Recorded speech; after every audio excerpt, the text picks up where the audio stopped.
Alcohol, the first few times made me feel magical. It made me feel loose and alive and like it was okay for me to be and to be happy. And pot? Pot made me not care. Like, you're in trouble, I don't care. You know, it's just like, I don't care. And the I don't care feels kind of good. And Coke? Coke, I hated Coke. It made me chew on myself, and I always needed more of it. And crack, on the other hand, crack was an interesting. The first time I did crack, I was a taxi driver in LA, and I picked up a woman who'd been working a party all night. She was a prostitute, and she got in the car and pulled off her wig and said, "Damn, man, you want to smoke some crack?" I said, "It's 8 a.m. She said, "Yeah." I said, "Okay." And I smoked this, I took this hit, and I fell over into her lap and looked up at her and said, "I love you." And she said, "Yeah, right," and pushed me off. It felt like the whole inside of my body orgasmed at once. It never felt like that again, but that first time, that's what it felt like. And heroin? Heroin, you know what? The closest I got to heroin was opiated Thai stick. Here's my heroin story. I loved opiated Thai stick, by the way. When I was a farmer, I smoked it on the tractor and never could keep a straight furrow. But I had a pseudo angina once, which mimics all the symptoms of a heart attack. And I went to the hospital, and this very large nurse gave me these pills every 5 minutes for 15 minutes. And then she said, "Did those pills help?" And I said, "Actually, yeah, they did." She said, "Was it after the first, second, or third pill?" I said, "Right after the first pill, I started feeling better." And she said, "Okay, you might be having a heart attack. I have to give you some morphine."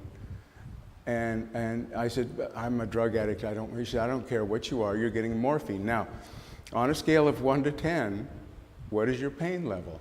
And I was sitting there with my friend who also was a drug addict, who's sober. I said, "I don't know, maybe a 6.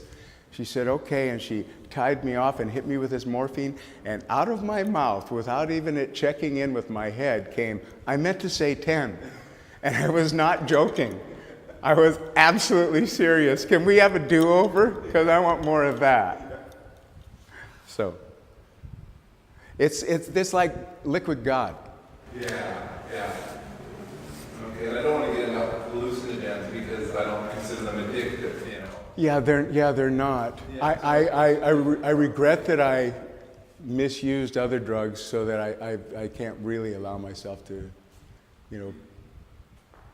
play with amphetamines. You can ask me about amphetamines. Okay, and then I'll also ask you about amphetamines and then tobacco. Oh, okay. Amphetamines made me feel normal. It almost makes me cry to say that. I was so depressed and dark for so long, and amphetamines made me feel like I could do this. The problem is you're borrowing from your future and you have to pay it back. So there's that.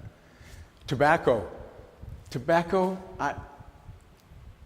I've gone off and on tobacco a few times over the years, and you know what, I gotta say, I love tobacco.